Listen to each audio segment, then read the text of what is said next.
Hello everyone, welcome back to the channel. This is the chapter D and F block NCERT solution. Question number 15 है जिसमें describe the oxidation action of potassium dichromate and write the ionic equation for its reaction with iodide.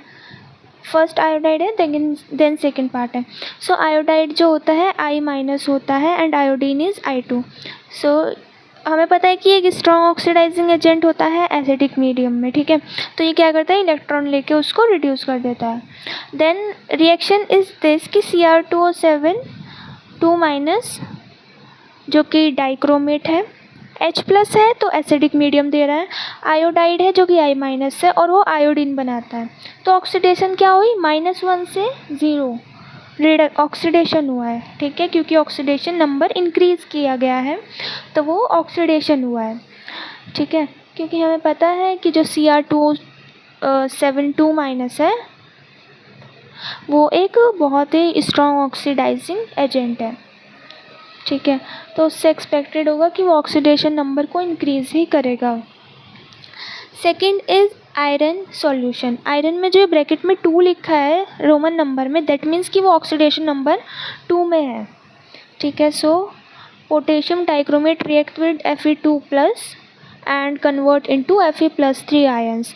सो देखो हमें जो normally दिखता है Fe+2 में दिखता है या फिर +3 में दिखता है. एंड क्योंकि वो वी नो कि जो Cr2O7 2 माइनस है वो एक स्ट्रॉन्ग ऑक्सीडाइजिंग एजेंट है, जबकि हमें गिवन +2 में है तो एक स्ट्रॉन्ग ऑक्सीडाइजिंग एजेंट क्या करेगा, +3 में कन्वर्ट करेगा.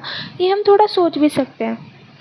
सो Cr2O7 2 माइनस की रिएक्शन कुछ ऐसी हो जाएगी. एसिडिक मीडियम है, Fe+3 में गया है, बैलेंस करने के लिए एक इलेक्ट्रॉन करेंगे, बट दोनों रिएक्शन बैलेंस होनी चाहिए तो हम +6 से मल्टीप्लाई कर देंगे क्योंकि जो इलेक्ट्रॉन है वो कैंसिल हो जाएगा जब हम इन दो रिएक्शंस को ऐड करेंगे. ऐड करने पे ये रिएक्शन अपने पास फाइनल रिएक्शन होगी.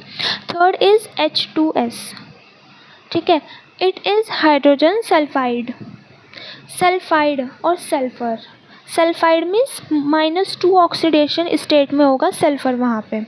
ठीक है, सो इसमें भी क्या होगा, -2 से 0 में जा सकता है या फिर इंक्रीज ही होगी, जो भी होगी. ठीक है, तो ये हो जाएगी डाइक्रोमेट की रिएक्शन जिसमें एसिडिक मीडियम है. ये reaction is same for all the above 3 cases.